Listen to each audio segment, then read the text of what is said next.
Evening டைமில் எங்கேயாவது போய் சாப்பிட்லான்னு போன இடம் தாங்க அலையோசை. சோழிங்கநல்லூர் ஓஎம்ஆர் லிங்க் ரோடில் தாங்க இது இருக்குது. நீங்கள் வந்து இந்த சீ ஃபுட் விரும்பி சாப்பிட்றவங்க அப்படின்னா இந்த ரெஸ்டாரண்ட்டை மிஸ் பண்ணாமல் போயிட்டு வாங்க. இங்கே என்ட்ரன்ஸ்லேயே பார்த்தீங்கன்னா பெரிய புத்தர் சிலை ஒன்று வச்சுருக்காங்க. அது மட்டும் இல்லாமல் நம்மளை வெல்கம் பண்ணுறதுக்காகவே அருமையான டக்ஸ் இருக்குது. எல்லாமே நல்ல பெரிய பெரிய டக்ஸாக இருந்துச்சுங்க. இங்கே பாருங்கள், ஒவ்வொன்றுமே சூப்பராக இருந்துச்சு. குழந்தைங்களாம் நல்லா என்ஜாய் பண்ணாங்க இந்த ரெஸ்டாரண்ட்டில். அப்படியே நம்ம டைனிங் ஏரியாவுக்கு போக போகிறோம், அதாவது நம்ம போய் நம்ம சீட்டில் உட்கார போகிறோம் அப்படின்னு சொல்லி போயிட்டே இருந்தீங்கன்னா நடுவில் பாருங்கள் அழகான ஒரு குளம் இருக்குது. இந்த லேக்கில் தான் அந்த டக்கெல்லாம் வரும்.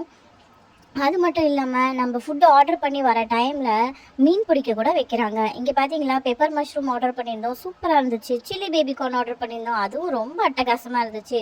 அதுக்கப்புறம் நம்ம ஆர்டர் பண்ணது கிராப் லாலிபாப், ரொம்பவே சூப்பராக இருந்ததுங்க. வெளியில் கிறிஸ்பியாக இருந்தது, உள்ளே சாஃப்டாக இருந்தது. அப்புறம் ஜஸ்ட் பாயில்டு எக் ஆர்டர் பண்ணோங்க. அதுக்கப்புறம் என்னென்னு பார்த்தீங்கன்னா எக் ரைஸ் ஆர்டர் பண்ணியிருந்தோம். அப்புறம் நான் ஆர்டர் பண்ணியிருந்தோம், பட்டர் நானும் கடாய் பன்னீர் பயங்கரமாக இருந்தது, இந்த கிரேவி சூப்பராக இருந்தது. அப்புறம் எக் ரைஸ் ஆர்டர் பண்ணியிருந்தோம், ஃப்ரைட் ரைஸு. அதுக்கப்புறம் நான் ஆர்டர் பண்ணது ப்ரான் பிரியாணி, ரொம்ப ரொம்ப ஸ்பைஸியாக இருந்துச்சுங்க. நிஜமாகவே சொல்கிறேன், நீங்கள் சீ ஃபுட்டை விரும்பி சாப்பிட்றவங்கன்னா அலையோசி ரெஸ்டாரண்ட்டை மிஸ் பண்ணாமல் போயிட்டு வாங்க.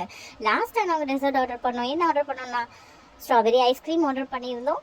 அதுக்கப்புறம் பிஸ்தா ஐஸ்கிரீம் ஆர்டர் பண்ணியிருந்தோம். அதுக்கப்புறமா பாட் குல்ஃபி ஆர்டர் பண்ணியிருந்தோங்க. பாட் குல்ஃபி இங்கே வித்தியாசமான டேஸ்ட்டில் இருக்குது. அந்த மண்ணோட வாசனை அது சூப்பராக இருந்ததுங்க. அது ஒரு மாதிரி டேஸ்ட்டு. கண்டிப்பாக இங்கே மிஸ் பண்ணாமல் அலையோசைக்கு போயிட்டு வாங்க. அதுக்கப்புறம் பார்த்தீங்கன்னா வெளியில் வரும்போது ஃபோட்டோ ஷூட்காகவே இந்த மாதிரி போட் ஒன்று ரெடி பண்ணி வச்சுருக்காங்க. அதுவுமே ரொம்ப சூப்பராக இருந்தது. குழந்தைங்களாம் ஃபோட்டோ எடுத்தது. இங்கே ஒரு ஸ்பெஷாலிட்டி என்னன்னு பார்த்தீங்கன்னா, நீங்கள் என்ன ஃபிஷ்ஷு கேட்குறீங்களோ அதை அவங்க சமைச்சு கொடுப்பாங்க. ஹூ கேன் குக் அப்படின்னு சொல்லிட்டு ஒரு கான்செப்ட் வச்சுருக்காங்க. இங்கே பார்த்தீங்களா, லாப்ஸ்டர்லாம் எவ்வளோ பெருசாக இருக்குன்னு. நீங்கள் மறக்காமல் போயிட்டு வாங்க அலையோசைக்கு.